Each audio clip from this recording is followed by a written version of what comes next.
Oi, pessoal! Hoje a gente vai desvendar um assunto que está mudando o jogo no direito imobiliário aqui no Brasil: a adjudicação compulsória extrajudicial. Pensa numa ferramenta nova, muito mais rápida e direta para finalmente garantir o direito de propriedade. Vamos nessa? Sabe aquela situação que, infelizmente, é super comum? Uma pessoa compra um imóvel, paga tudo, parcela por parcela, certinho, mas aí, na hora de finalmente passar a escritura para o nome dela, o vendedor some. Ou se recusa a assinar. Pior, às vezes a pessoa já até faleceu. É um verdadeiro pesadelo, não é mesmo? Então, até bem pouco tempo atrás, a única saída para esse beco era entrar na justiça. Um processo longo, caro. Mas olha, o cenário mudou da água para o vinho. Esse comparativo aqui na tela mostra bem o antes e o depois. A gente saiu de um caminho que podia levar anos para uma solução que agora pode ser resolvida em questão de meses. Certo, vamos organizar as ideias. Nosso roteiro de hoje tem 4 paradas obrigatórias. Primeiro, a gente vai entender o problema de raiz, o dilema da escritura. Depois, vamos conhecer a nova solução que surgiu. Em seguida, o passo a passo de como funciona na prática. E, por fim, as grandes vantagens que fazem toda a diferença. Começando então pela primeira parte, o dilema da escritura.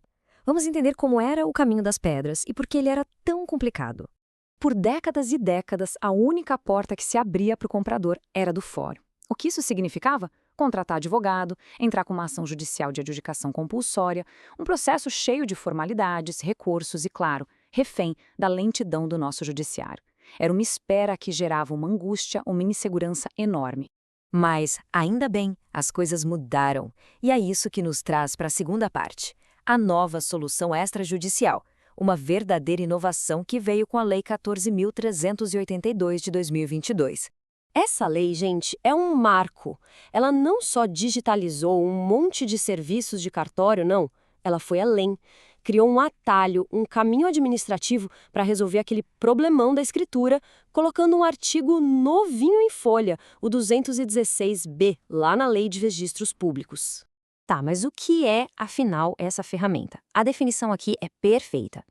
Pensa num procedimento feito direto no balcão do cartório de registro de imóveis, ou seja, sem precisar de juiz, sem precisar de processo judicial para conseguir o mesmíssimo resultado: transferir a propriedade para o nome do comprador.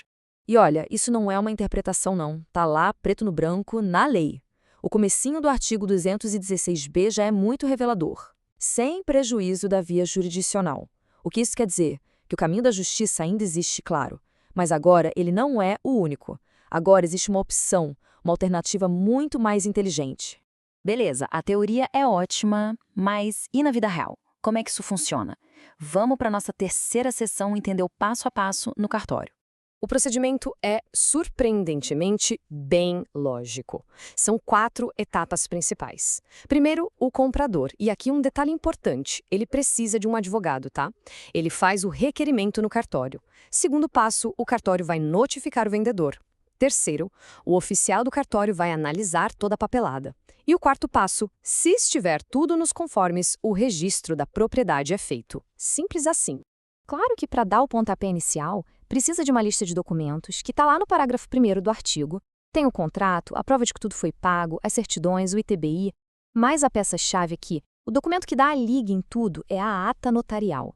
É um documento feito por um tabelião que basicamente formaliza os fatos, atesta que o preço foi pago e que o vendedor não quis colaborar. Ela é a base de tudo. E aqui é um número para guardar na memória, principalmente para quem estuda para concurso: 15 dias. Esse é o prazo que o vendedor tem para dar o ar da graça depois de ser notificado pelo cartório. E o mais importante: se ele ficar quieto, se ele não disser nada, a lei entende que ele concordou. E aí, caminho livre para o registro. E com isso, a gente chega na nossa última parte, que talvez seja a mais legal. Seção 4, as grandes vantagens. Afinal, por que esse caminho novo é, na maioria das vezes, a melhor escolha? Esse quadro aqui resume tudo de uma forma fantástica. Se a gente olhar para os critérios mais importantes, tempo, custo, complexidade, a via extrajudicial dá de goleada. A gente troca anos de espera no fórum por alguns meses de um procedimento direto no cartório. A economia de tempo, de dinheiro e de paciência é gigantesca. Agora, atenção máxima. Pessoal que está focado em concursos, em prova da OAB, o próximo ponto é tipo questão de prova, sabe? É a cereja do bolo dessa lei toda. E aqui está ela. O O parágrafo 2º do artigo diz, com todas as letras, que o procedimento pode ser aprovado mesmo que o contrato de promessa de compra e venda não tenha sido registrado lá na matrícula do imóvel. Isso, gente, é uma virada de chave, resolve um problema antigo e muito comum. E o que isso quer dizer na prática? Que a famosa súmula 239 do STJ, que já garantia esse direito lá na Justiça, agora tem sua lógica confirmada e aplicada direto no cartório. Sabe aqueles famosos contratos de gaveta? Então, desde que eles cumpram os outros requisitos, claro, agora eles têm um caminho muito, mas muito mais fácil para regularizar a propriedade.